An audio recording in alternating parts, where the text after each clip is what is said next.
ग्वालियर में मिहिर भोज की प्रतिमा को लेकर उपजा विवाद अब उग्र रूप लेता जा रहा है। इस मामले में गुर्जर समाज के लोग सोमवार को कलेक्टर कार्यालय पर ज्ञापन देने पहुंचे, लेकिन इसी बीच भीड़ में मौजूद कुछ युवा अचानक उग्र हो गए।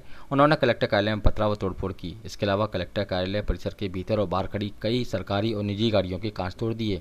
कई गाड़ियों को लाठी डंडों से तोड़फोड़ कर नुकसान पहुंचाया। सोमवार को फूलबाग पर गुर्जर महापंचायत का आयोजन किया गया था। इस महापंचायत में शामिल होने गुर्जर समाज के पूरे देश भर से लोग शामिल हुए थे। इनमें कई सांसद विधायक भी शामिल हुए। पुलिस को इन्हें रोकने में पसीने छूट गए। पुलिस को इन्हें काबू करने के लिए आंसू गैस के गोले और लाठीचार्ज करना पड़ा, लेकिन उपद्रवी फिर भी नहीं माने। उन्होंने हाईवे पर चक्का जाम कर दिया। इस मामले में बिजनौर से बसपा के विधायक मूलक नागर, सपा विधायक अतुल प्रधान, रामप्रीत गुर्जर, रूपेश यादव, सट्टा किंग, संतोष गोरैया का भाई सत्येंद्र गोरैया सहित 20 नामजद और 700 अज्ञात लोगों पर ग्वालियर के 5 अलग अलग थानों में एफआईआर दर्ज की गई है। अभी तक पुलिस ने 9 लोगों को गिरफ्तार कर लिया है। दूसरी ओर पुलिस ने अन्य लोगों की गिरफ्तारी प्रयास में भी जुट गई है। कल अचानक हुए कलेक्टर कार्यालय पर उपद्रव में कई पुलिसकर्मियों को गंभीर चोटें आई हैं। उपद्रवियों ने कलेक्टर और एसपी की गाड़ियों को भी पत्थरबाजी कर तोड़ दिया।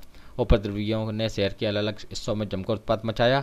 फिलहाल पुलिस गुर्जर समाज के लोगों के खिलाफ कड़ी कार्रवाई कर रही है, क्योंकि पुलिस का कहना है कि उन्होंने शांतिपूर्वक धरना प्रदर्शन सभा करने की अनुमति दी थी, लेकिन गुर्जर समाज के लोगों ने शहर में अशांति फैला दी। दरअसल यह पूरा विवाद सम्राट मिहिर भोज की प्रतिमाओं को लेकर हुआ है। कोर्ट के आदेश पर ग्वालियर शहर के चिरवाई नाके पर लगी मिहिर भोज की प्रतिमा को टीन शेड ढका गया है। पूर्व में सम्राट मिहिर भोज की जाति को लेकर गुर्जर समाज, क्षत्रिय समाज आमने सामने आ गए थे। ये जो कल ग्वालियर में एक दुर्भाग्यपूर्ण घटना हुई है, एक समाज की जो सभा थी और जिसमें सशर्त प्रशासन ने मंजूरी दी थी कि पूरे जो सभा है और जो बातें उनको रखनी है एक शांतिपूर्वक तरीके से रखनी है, लेकिन कहीं ना कहीं इसमें एक मूक सहमति जो ऑर्गेनाइज़र हैं उनकी रही है। कुछ जो समाज के जो कुछ लीडर हैं उनकी मूक सहमति इसमें रही है और जो उत्पात उन लोगों ने मचाया था उस पर अभी तक 5 एफआईआर हुई हैं। 2 पड़ाव थाने पे, 2 विश्वविद्यालय में थाने पे और 1 बिलवा थाने पे एफआईआर हुई है। 9 लोगों को हमने कल हिरासत में ले लिया था और कुछ वाहन भी हमने उसमें जब्त किए थे, उसमें एक ट्रैक्टर भी है। और जो 307 की एफआईआर है उसमें लगभग हमने 10-15 लोगों को नामजद करने के बाद लगभग 600-700 लोगों को और अन्य में हमने शामिल किया है। और जो पड़ाव में एफआईआर हुई है उनमें भी हमने 200, 250, 300 लोगों को उसमें अन्य में शामिल हुआ है। इसके लिए सबके लिए टीम गठित कर दी है। सभी के आइडेंटिफिकेशन के लिए मतलब टीम लगी हुई है और गिरफ्तारी के प्रयास किए जा रहे हैं। टोटल कितने लोगों पर एफआईआर हुई?